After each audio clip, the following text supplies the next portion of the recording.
வணக்கம். இப்படி ஒரு நாளை எதிர்பார்க்க முடியாது. இதுக்கு ஒத்தியே எதுவும் கிடையாது. அவரை நான் முதல்ல சந்தித்த போது எப்படி எங்கூட பழகினாரோ அப்படித்தான் அவர் பெரிய நட்சத்திரமான பிறகும் என்கிட்ட பேசிக்கிட்டு இருந்தார். விஜயராஜ், விஜயகாந்த், இது ரெண்டுக்கும் எனக்கு வித்தியாசமே தெரியாமல் வச்சுக்கிட்டதுக்கான காரணம் நான் அல்ல, அவர். அதாவது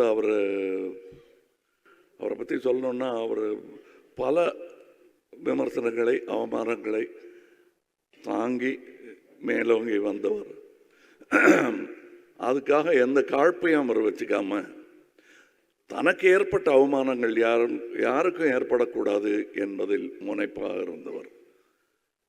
அது பாராட்ட வேண்டிய ஒரு விஷயம். நாம் கடந்து வந்துட்டோம், அடுத்தவங்க அவங்க பார்த்துக்கிட்டோம் அப்படிங்கிறது இல்லாமல் அவங்களுக்காக போராடும் ஒரு குரல். அவர் நட்சத்திரமும் ஆனார் என்பது அவர் உழைப்பில் வந்தது என்றாலும், ஆரம்ப நடிகர்களுக்கு, கடைநிலை நடிகர்களுக்கெல்லாம் அவர் ஒரு குரலாக இருந்தது. அவர்கள் செய்த பாக்கியம். தமிழக அரசியல் வரலாற்றில் பெரிய தலைவர்களுக்கெல்லாம் வரும் கூட்டம் இவருக்காகவும் வந்ததை நான் பார்த்தேன். அதில் அவர் சேர்த்த சொத்து என்னால் அதுதான்.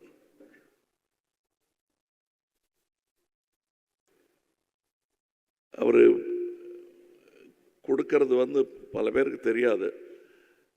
ஐ திங்க் அவருடைய பிறந்த நாள் அன்னைக்குன்னு நினைக்கிறேன், 1998 இருக்கும்.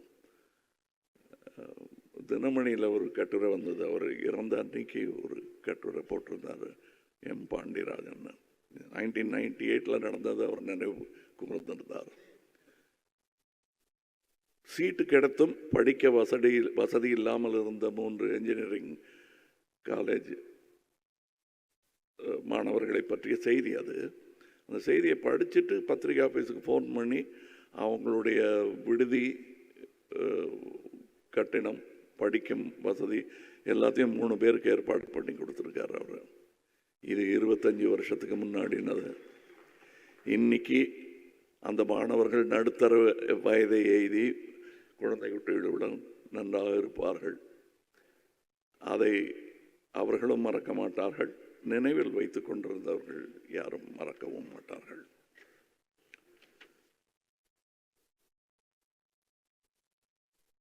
எழுபது 80களில் அந்த சமூக அரசியல் கோவங்களை எல்லாம் பிரதிபலிக்கும் ஒரு சினிமா உருவமாக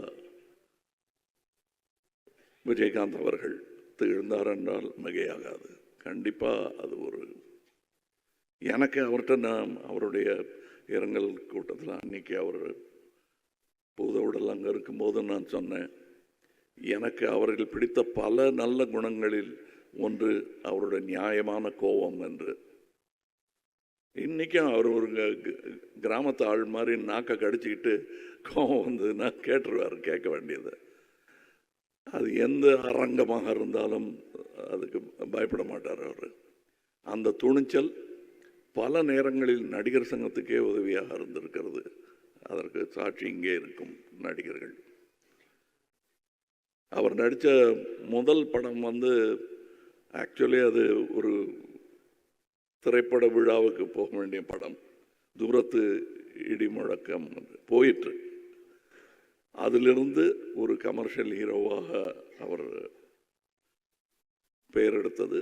அது அவர் திறமை, அவருக்கு கிடைத்த வாய்ப்புகள். இப்போ ராதா ரவியர்கள் பேசும்போது சொன்னார்கள், கூட துணை நடிகர்களிடம் கூட இதை எப்படி செய்யலாம்னு கேட்குற அந்த எளிமை. நானே அவர் கூட ஒரே ஒரு கெஸ்ட் ரோல் தான் செஞ்சுருக்கேன். அங்கே அவர் எனக்கு காட்டிய அன்பும் மரியாதையும் இன்றும் ரீங்கரிக்கிறது.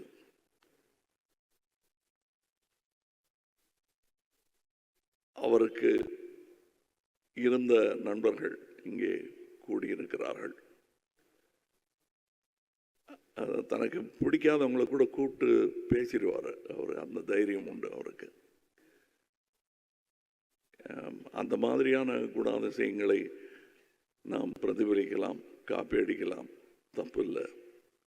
அவர் போல் இல்லை என்று சொல்வது வழக்கம். அவர் போல் இருக்க வேண்டும் என்று முயற்சியாவது செய்வோம். வணக்கம். Good bye Vijayakanth. Good bye captain.